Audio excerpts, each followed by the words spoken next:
With me, Patrick Neale of Jaffé and Neale, the bookshop at the centre of life in Chipping Norton. There are so many literary festivals, Patrick. Yeah. Why does a little beautiful Cotswold town need one of its Well, own? I have to admit, being sandwiched between Cheltenham and Stratford and Oxford, it did seem slightly strange, but it's the atmosphere of this town and the proximity of everything just means it's the perfect place for a really relaxed and mellow festival. So we're doing it differently, and people seem to like it, so we're pleased. But what's the plan? Is it for readers to meet writers, or is it for you just to sell more books? What's the plan? No, it's really about community, and it's also about writing. There's a lot of stuff about a lot of workshops about how to get published and how to write books.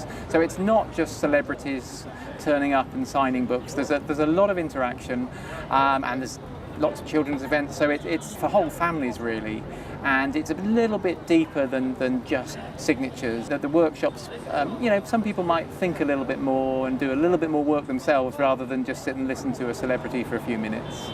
And how does this fit in with your business of the bookshop?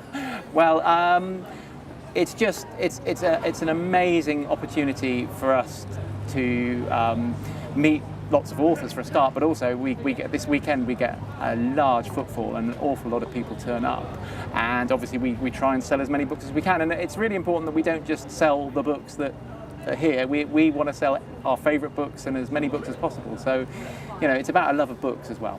The number of bookshops that are going out of business is legendary, but here you are in the middle of the Cotswolds. Yeah. Beautiful when the sun Yeah. shines. How do you make it work? It is really tough, and obviously our cafe really helps. It is incredibly tough, and I'm president of the Booksellers Association, so I'm really aware of how hard it is. You've got to give customers what they want, so festivals is obviously cafes, festivals, and then real enthusiasm and great customer service. So obviously we can't compete on price, but hopefully the quality of service we give and the excitement we bring hopefully means people will support us. How scared are you at 3 a.m. of the concept of the download, the e-book? I think it's going to be a mixed format future. We sell e-readers and e-books. We sell Kobos and other readers, and we want to be part of that because we don't want to be seen as old-fashioned. I really hate the idea of bookshops. We're really funky, and we're not just for the technologically incompetent. We aren't just for retired generals. We're for families. We're for young. We're for old, and so it's important.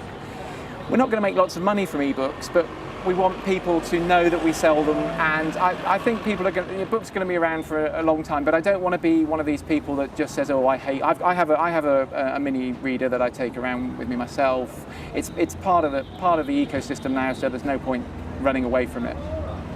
Are you, as an independent bookseller, just one on your own? Do you feel like an endangered species? Are you sort of like Spix McCaw, isolated, or are you ganging up? I'm part of Experience Chipping Norton, so that's kind of the guild for the 21st century, but also as president of the Booksellers Association is the answer to that, because I worked for Waterstones for 15 years, and that was great, because I just used to phone up all my friends who were managers of other shops.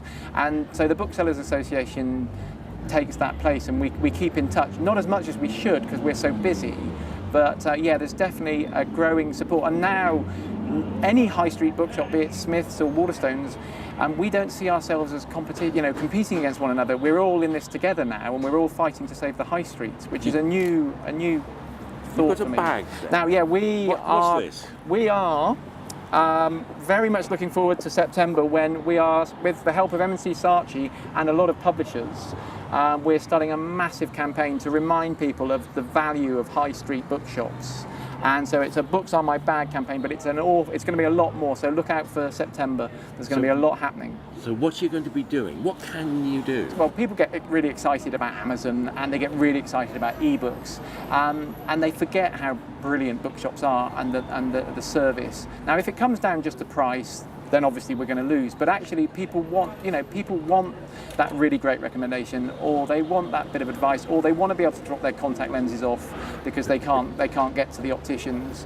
So they might have to pay a little bit more for that, but their quality of life will remain much, much higher than if they just always go for cheapest. So we're just going to have a campaign that reminds people of what bookshops bring to the community. You've been working in books for a while. Yeah. Where do you rate your enthusiasm between 0 and 10? It's really sad that every time I unpack a box and there's a book that I've been waiting for publication, it's in there. The excitement is just the same as 1988 when I started working for Waterstones. I'm a bit sad like that, but I'm really excited about the latest Jonathan Coe or the next David Mitchell, or it's still great. And I don't. Polly sniffs. She sniffs the book. She's got That's this Polly thing. Jaffé, Yeah. your Polly, my partner. Sorry, I don't. But I know she's just delighted to get that new book that can take you somewhere really special in her hands, and that, you know, the physical book thing is really important still. So this is going to bring authors. Do you mind if I sit with Carry your on. excellent coffee and Carry talk on. to some authors here? Please do. That's what we're here for. Thank you very much Thank indeed. you. Thanks. Cheers.